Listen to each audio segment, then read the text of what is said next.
சொன்னதை போல நான் முஸ்லிம் அல்லாத நாடுகளுக்கு போனேன், அங்க இஸ்லாத்தை கண்டேன். முஸ்லிம் அல்லாத ஊர்களுக்கு போயிட்டு நான் இஸ்லாத்தை கண்டேன். முஸ்லிம் நாடுகளுக்கு போயிட்டு நான் இஸ்லாத்தை காணவில்லை. முஸ்லிம் ஊருக்கு போனேன், அங்க இஸ்லாத்தை காண இல்ல. முஸ்லிம் அல்லாத ஊர்களுக்கு போனேன், அங்க இஸ்லாத்தை கண்டேன். அப்படியே அவங்க கருத்து என்ன, அங்க மக்கள் ஒழுங்கா நடக்கிறாங்க, இஸ்லாம் சொன்ன வாழ்க்கையை அவங்க வாழ்றாங்க. கலிமா இல்ல, ஆனா இஸ்லாமிய வாழ்க்கையை வாழ்றாங்க.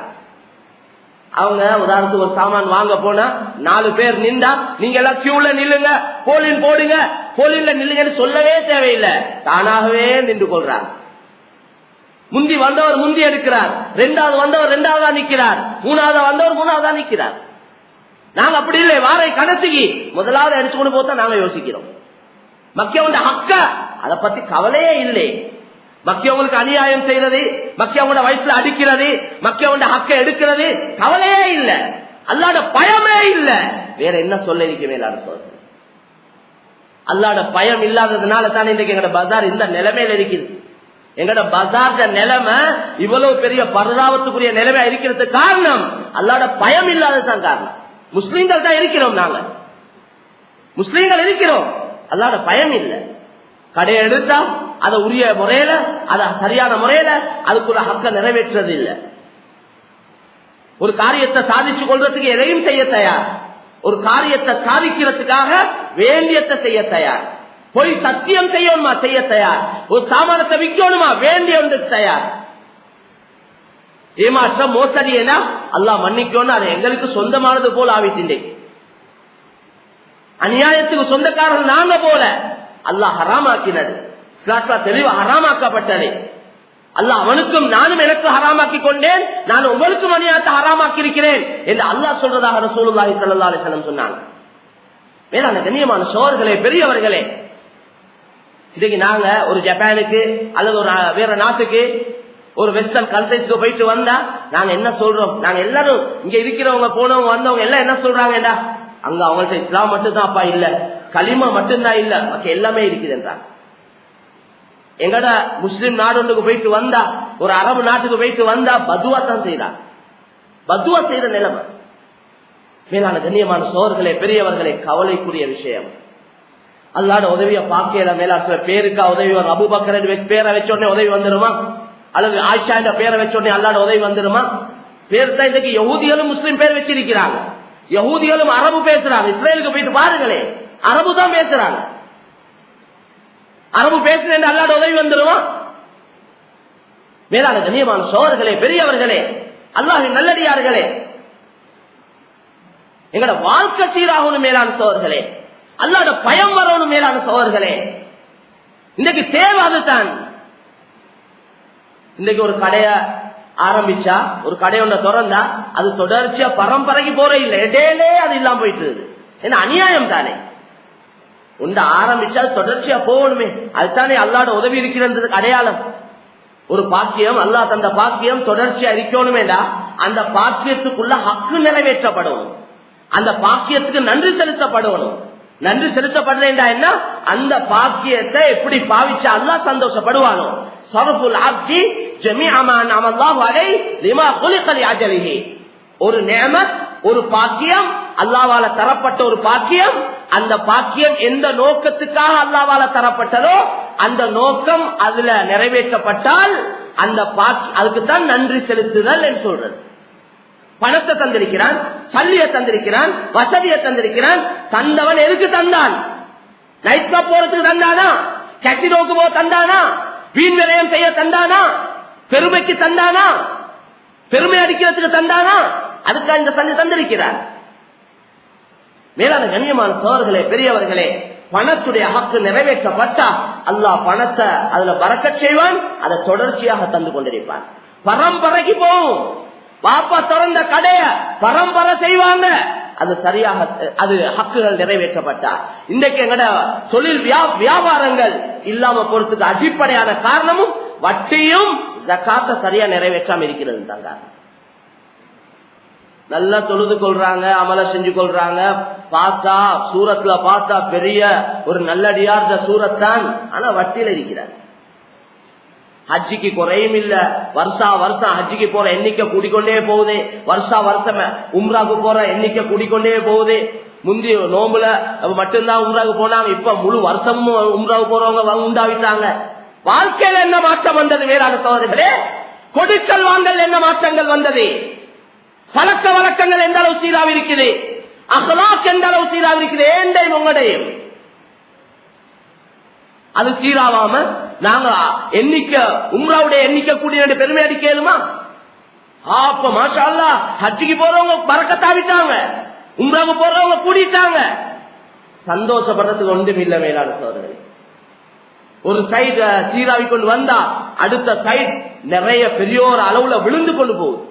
கவலைக்குரிய விஷயம், பரிதாபத்துக்குரிய விஷயமா இது.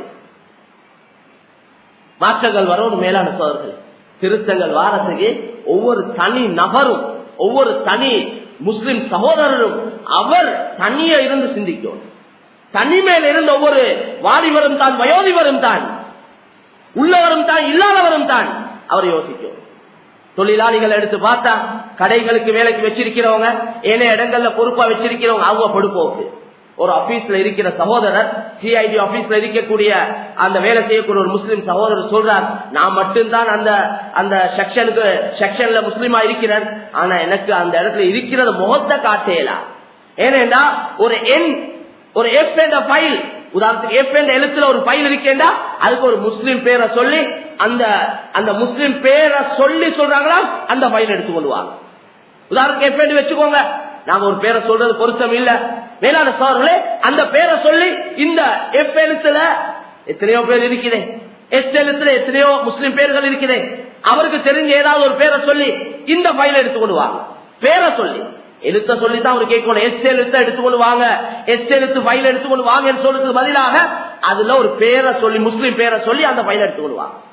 ஏனென்றா அவங்க எல்லாம் விளங்கி இருக்கிறாங்க, தில்லு முள்ளுல இமாம்கள் நாங்க தான். எங்களுக்கு தைரியம், நான் நினைக்கிறேன் அதான் இருக்கு. எங்களோட முஸ்லீம்கள் இந்த தில்லு முள்ளு செய்யறதுல முன்னுக்கு நிக்கிறதுக்கு காரணம் எங்களுக்கு கட்ஸ் இருக்குது. எங்களோட கட்ஸ், எங்களோட தைரியம் அல்லாஹ்வோட பயத்தை மிஞ்சி போயிடக்கூடாது. எங்களுக்கு இருக்கிற தைரியமும், எங்களுக்கு இருக்கிற கட்ஸும், எங்களுக்கு இருக்கக்கூடிய வேகமும், எங்களுக்கு இருக்கக்கூடிய சக்திகளும் அல்லாஹ்வோட பயத்துக்கு மாற்றமாக பாவிக்கப்படக்கூடாது. எல்லாம் அதுக்கு உட்பட்டதா தான் இருக்கணும். எங்களோட தைரியங்கள், எங்களோட கெட்டுத்தனங்கள், எங்களோட திறமைகள், எங்களோட ஆற்றல்கள் எல்லாம் வெளியாக்கப்படணும். அல்லாஹ் ரசூலுக்கு உட்பட்ட முறையில, குர்ஆன் ஹதீஸ்க்கு உட்பட்ட முறையில, அல்லாஹ் ரசூலை சந்தோஷப்படுத்தக்கூடிய முறையில, இஸ்லாத்துல அனுமதிக்கப்பட்ட அமைப்புல தான் எங்களோட திறமைகளும் கெட்டுத்தனங்களும் ஆற்றல்களும் தைரியங்களும் காட்டப்படும். மேலான கண்ணியமான சோதர்களே, ஒரு முஸ்லிம் எப்பயும் ஒரு சாமான் நாங்க வெளிநாட்டில இருந்து அலப்பிக்கிறோம், சாமான் வரப்போல ஹலாலாக்கப்பட்டது, நாட்டில் அனுமதிக்கப்பட்டதை தாராளமா அலப்பிக்கலாம். நாட்டில் அனுமதிக்கப்பட்டிருக்கிறது, ஹலாலாக்கப்பட்டிருக்கிறது, தாராளமா அலப்பிச்சுக் கொள்ளலாம். ஆனால் நாட்டில் தடுக்கப்பட்டிருக்கிறது, நாட்டில் நல்ல தெளிவாக தடுக்கப்பட்டிருக்கிறது, இது கூடாது, இத நீங்க அலப்பிச்சீங்கன்னா நீங்க ஜெயிலுக்கு போவீங்க, இது ஆயுள் தண்டனை, இது இப்படி பனிஷ்மெண்ட் என்று தெளிவா அறிவிக்கப்பட்டிருக்கிறது. எல்லாருக்கும் தெரியும். தவறு செய்யறவங்க தெரியாம செய்யல, தெரிஞ்சுதான் செய்யறாங்க. அதனால்தான் மறைச்சு ஒளிச்சு செய்யறாங்க. மேலான கண்ணியமான சொல்லி அப்படியே ஒரு சாமானத்தை நான் அலப்பிச்சா, உதாரணத்துக்கு நான் நாட்டுல தடுக்கப்பட்ட கூடாது, அலப்பிக்க கூடாது என்று அரசாங்கம் தடை செஞ்சிருக்கு. அந்த சாமானத்தை ஏதாவது ஒரு கேமை கொடுத்து நான் அலப்பிச்சா, நான் மாற்றிப்பட்டா என் பேர் ஹெட்லைன்ல வந்து இன்னார் பேரை இன்னும் போய் பெரிய எழுத்துல போடுவாங்க, இடையில போட வேண்டியதை முன்னுக்கே போட்டுருவாங்க. எங்க இருந்து பார்த்து கொண்டிருக்கிறாங்க, எங்களை சீரழிக்க, எங்களை கேவலப்படுத்த. அப்ப ஏண்ட வயிற்றை வளர்த்துக் கொள்றதுக்காக, எனக்கு ஒரு பெரிய வீடை கட்டி கொள்ளணும் என்றதுக்காக, எனக்கு ஒரு நல்ல ஒரு வாகனத்தை வாங்கணும் என்றதுக்காக, நான் ஊருக்கு உலகத்துக்கு பெருமை அடிக்கணும் என்றதுக்காக, நான் நாட்டில் தடுக்கப்பட்ட ஒரு சாமானத்தை அலப்பிச்சு நான் சமுதாயத்தை சீரழிக்கிறேன். மேலான சோதர்களே, நான் முஸ்லீம்கள்ட்ட முகத்துல கரிய பூசி விடுறேன். இன்றைக்கு எங்கட நாட்டுல இன்னைக்கு நடந்த தவறுகள் எடுத்து பார்த்தா ஆக பெரிய ஹை ரேஞ்சில அந்த தவறுகளை செஞ்சவங்க யாருன்னு பார்த்தா முஸ்லீம்கள். கொலையில் எடுத்து பாருங்களேன், ஆக பெரிய கொலை செஞ்சது யாரு, ஜட்ஜ கொண்டது யாரு, நாட்டில் நடந்த துரோகங்கள்ல ஆக பெரிய துரோகத்தை செஞ்சது யாரு, ஒவ்வொன்றா எடுத்து பாருங்க. ஒவ்வொன்றா சொல்றது பொருத்தம் இல்லை நினைக்கிறேன். மேலான சோழர்களே, பகிரங்கமா நடந்தது, பகிரங்கமா வந்த பெயர்கள் முஸ்லிம்களோட பெயர்கள். அன்னைக்கு ஒரு சகோதரர், ஒரு ஃபாதர் இஸ்லாத்தை ஏற்றுக்கொண்டார். ஏற்றுக்கொண்டதுக்கு பின்னால் அவரை பேசிக் கொண்டிருக்கக்கூடிய நேரத்தில் சொன்னார், நான் ஒரு பேப்பர் வாசிச்சு கொண்டிருந்தேன், அதுல ஒரு பெரிய ஒரு தவறு உண்டு அதுல போடப்பட்டிருக்கிற அந்த பேப்பர்ல. நான் அதை வாசிச்சு கொண்டே போகக்கூடிய நேரத்துல அதுல பேர் கடைசியாக எழுதப்பட்டிருந்தது ஒரு முஸ்லிம் பேர். எனக்கு அந்த பேரை வாசிச்ச உடனே எனக்கு கத்தியால குத்தினது போல இருந்ததுன்னு சொல்றார். கலிமா சொன்ன சகோதரர் அவர் சொல்றார் அப்படி இருந்ததாம் அவருக்கு. மேலான கண்ணியமான சோதர்களே, கவலைக்குரிய விஷயம். நாங்க நினைக்கிறோம் சம்பாதிப்பெல்லாம் எங்கட கெட்டித்தனத்தால கிடைக்குது, எங்கட திறமையால, எங்கட தனி முயற்சிய நாங்க நம்பி அப்படி செய்யறோமா இருக்கு. அதுதானே காரணம். அல்லாஹ் ரஸ்ஸாக்கேண்டா ஹுவர் ரஸ்ஸாக்கு துல் குவத்தில் மதீன். அல்லாஹ் தான் உணவளிக்க கூடியவன், மிகப்பெரிய சக்தி வாய்ந்தவன் என்ற கருத்து அல்லாஹ் தெளிவா சொல்லி இருக்கிறானே. வஃபிஸ் ஸமாஇ ரிஸ்குக்கும் வமா துஅதுன். உங்களோட ரிஸ்க் வானத்தில் இருக்குது என்று அல்லாஹ் குர்ஆன்ல சொல்றார். உங்களுக்கு வாக்களிக்கப்பட்டதெல்லாம் மேலதான் இருக்குது என்று அல்லாஹ் குர்ஆன்ல சொல்றார். செத்த தெளிவான ஆயத்துகள். நாங்க எல்லாம் தாயுடைய வயிற்றுல இருந்து வெளியே வந்து விழுந்த உடனே தொப்புல வெட்டி ஒரு கிளிப்ப அடிச்ச உடனே அங்கள புள்ள பசியில அழ ஆரம்பிக்குது. ரெண்டு அந்த தாயுடைய மார்புல இருந்து அல்லாஹ் எனக்கு உங்களுக்கு பாலை தர இல்லையா? மேலான சகோதரர்களே, ஏனைய காலங்கள் அந்த பால் இருந்ததா? அல்லது நாங்க வளர்ந்ததுக்கு பின்னால் அந்த பால் இருக்குமா? தாய்கிட்ட தாயுடைய கெட்டித்தனத்துல வந்ததா? தாயுடைய திறமையால வந்ததா? ரப்போட ஏற்பாடு தானே மேலா. இவ்வளவு தெளிவா விளங்கப்படுத்தியும் அல்லாஹ் விளங்குறதுக்குள்ள அமைப்புகள்ல வச்சியும் கூட நாங்க விளங்கிக் கொள்ள இல்லையா? அது முஸ்லீம்கள் விளங்க இல்லையா? ஒரு முஸ்லிமை பொறுத்த வரையில அவர் எப்படி அமையணும் வேண்டாம், நான் செய்யற தவறால இஸ்லாத்துக்கு முஸ்லிம்களுக்கு கேவலம் வந்துடக்கூடாது. என்ன தனிப்பட்ட பாவம் என்னையோட, என்ன தனிப்பட்ட தவறுகள், நான் மறைமுகமா செய்யக்கூடிய தவறுகள் என்னையோட, நான் அதுக்கு அல்லாஹ் கிட்ட மன்னிப்பு கேட்டா அல்லாஹ் மன்னிச்சிருவான். அவன் பாவங்களை மன்னிக்க கூடியவன். பாவத்துக்கு மன்னிப்பு கேட்டா எல்லாம் மன்னிக்கிறதா குர்ஆன்ல ஹதீஸ்ல தெளிவா சொல்லப்பட்டிருக்கு. நீ இந்த பூமியிலிருந்து வானம் வரைக்கும் பாவத்தை செஞ்சுட்டு நீ எனக்கிட்ட மன்னிப்பு கேட்டா அவன் எல்லா பாவத்தையும் மன்னிப்பேன், அந்த அளவு மன்னிப்பு தருவேன் என்று அல்லாஹ் சொல்றதா நபி சொன்னான். மன்னிப்புடைய வாசலை திறந்திருக்கிறான். ஆனா சமுதாயத்தை சீரழிக்க கூடாது. மேலான சகோதரர்களே, ஒரு கூட்டம் பக்குவமா பேணுதெல்லாம் ஹலால் ஹராம பேணி செய்யறது. ஆனா பெரிய ஒரு கூட்டம் அல்லாஹ்க்கு இந்த மாற்றமான வேலைகளை செஞ்சா எப்படி மேலான்னு சொல்லி தலை காட்டுறது. எங்களுக்கு ஒரு விஷயத்த முன்வைக்க இயலாது. எங்களுக்கு ஒரு முஸ்லிம் அல்லாதவங்களுக்கு இஸ்லாத்தை விளங்கப்படுத்த கொள்ள இயலாத ஒரு இக்கட்டான நிலைமை. ஏனென்றா எடுத்த வாக்குல கேட்கிறாங்க, எங்களைய காட்டி பாருங்களே இப்படி முஸ்லிம்கள் நடக்கிறாங்களே, முஸ்லிம்களோட பழக்க வழக்கம் எப்படி இருக்கிறே, முஸ்லிம்களோட கொடுக்கல் வாங்கல் இப்படி இருக்கிறே என்று இல்லையா. நேற்று கூட ஒரு மஜ்லிஸ்ல பேசிக் கொண்டிருக்கக்கூடிய நேரத்துல ஒரு சகோதரர், களிமா சொல்லாத சகோதரர், அவரது கூட்டாளியாம் ஒரு முஸ்லிம் அவரது நல்ல கூட்டாளி, அவர் பலவரதே முஸ்லிம்களோட அவர் நல்லவர் என்று சொல்றார். ஆனால் அதே நேரத்தில் அவர் சொல்லிக் கொள்றாராம், எனக்கு பெரிய ஒரு கடன் அவர் தர இருக்குதுன்னு சொல்றார். அந்த மனுஷத்தை ஹிதாயத்துக்கு இது காரணமா அமையுமா?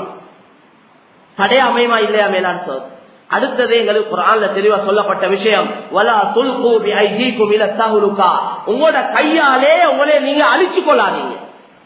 நான் தடுக்கப்பட்ட ஒரு சாமான அலப்பிச்சு, நான் தடுக்கப்பட்ட ஒரு சாமானத்தை வித்து நான் மாட்டிக்கொண்டா என்னைய ஜெயில போடுவான். நான் ஜெயிலுக்கு போனா என் பிள்ளைகளுடைய நிலைமை என்ன, என் மனைவியுடைய நிலைமை என்ன, என் பிள்ளைகளுடைய நிலைமை என்ன? மேலான கண்ணியமான சகோதரர்களே, பெரியவர்களே, நாங்க ஒரு தடவை ஜெயில் பயானுக்கு போன நேரத்துல ஒரு சகோதரரை சந்திச்சேன். அவர் ஒரு நல்ல மனிதர். ஒரு மஸ்ஜிதுல தெளிவா சொல்றேன்னா இமாமா இருந்தவர். எங்கட நாட்டுல அல்ல, பக்கத்து நாட்டுல அந்த இமாமா இருந்த மனுஷன். இவரு வியாபாரத்துக்கு போன சகோதரர் அந்த பள்ளிக்கு தொழுது கொள்றே தானே. நாங்க இன்னைக்கு நாங்க எல்லாம் செய்யறேன், அதோட தொழுது கொள்றேன். நாங்க எல்லாம் செய்ய அதோட உம்ராக்கும் போறது, எல்லாத்தோட எல்லாம் கலந்து தான் போகுது. எங்கட அந்த இமாம் அவரது பேச கலைக்கக்கூடிய நேரத்தில் அவரது நிலைமையை சொல்லியிருக்கிறார். அவரது நிலைமை பொதுவா பள்ளிவாசல்ல இருக்கக்கூடிய இமாம்களோட ஹாலாத் எங்களுக்கு தெரியும் தானே. கொடுக்கிறது சின்ன ஒரு தொகையை முழு நாளும் அவர் பள்ளிவாசல்